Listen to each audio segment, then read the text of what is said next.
Vincent Malloy is 7 years old. He's always polite and does what he's told. For a boy his age, he's considerate and nice. But he wants to be just like Vincent Price.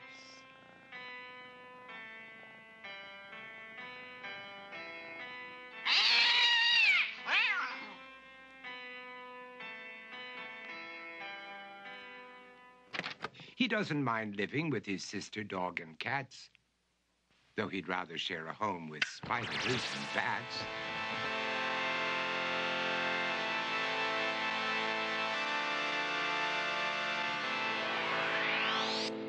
There he could reflect on the horrors he's invented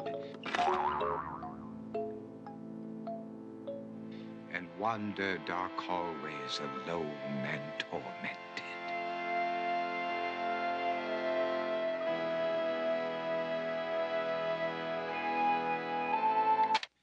Vincent is nice when his aunt comes to see him, but imagines dipping her in wax for his wax museum.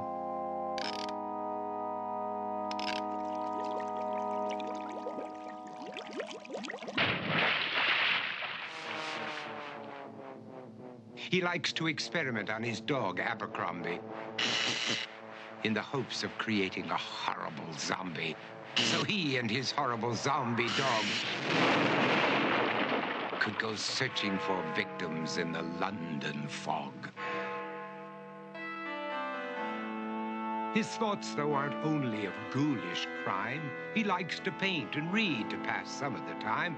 While other kids read books like Go, Jane, Go, Vincent's favorite author is Edgar Allan Poe. One night, while reading a gruesome tale, he read a passage that made him turn pale. Such horrible news he could not survive, for his beautiful wife had been buried alive. He dug out her grave to make sure she was dead, unaware that her grave was his mother's flower bed. His mother sent Vincent off to his room. He knew he'd been banished to the Tower of Doom, where he was sentenced to spend the rest of his life alone with the portrait of his beautiful wife. While alone and insane, encased in his tomb, Vincent's mother burst suddenly into the room. She said, "If you want to, you can go out and play. It's sunny outside and a beautiful day."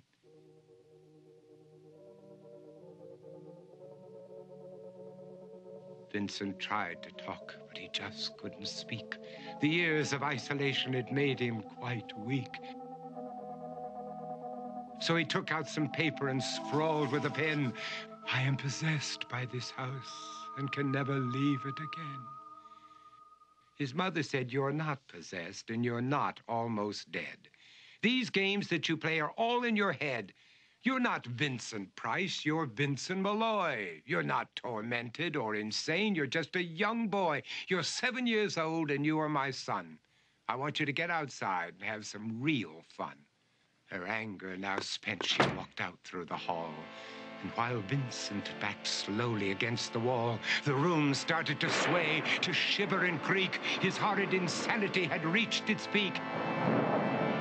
He saw Abercrombie, his zombie slave, and heard his wife call from beyond the grave. She spoke from her coffin and made ghoulish demands, while through cracking walls reached skeleton hands. Every horror in his life that had crept through his dreams swept his mad laughter to terrified screams. To escape the madness, he reached for the door, but fell limp and lifeless down on the floor. His voice was soft and very slow as he quoted The Raven from Edgar Allan Poe. "And my soul from out that shadow that lies floating on the floor shall be lifted nevermore."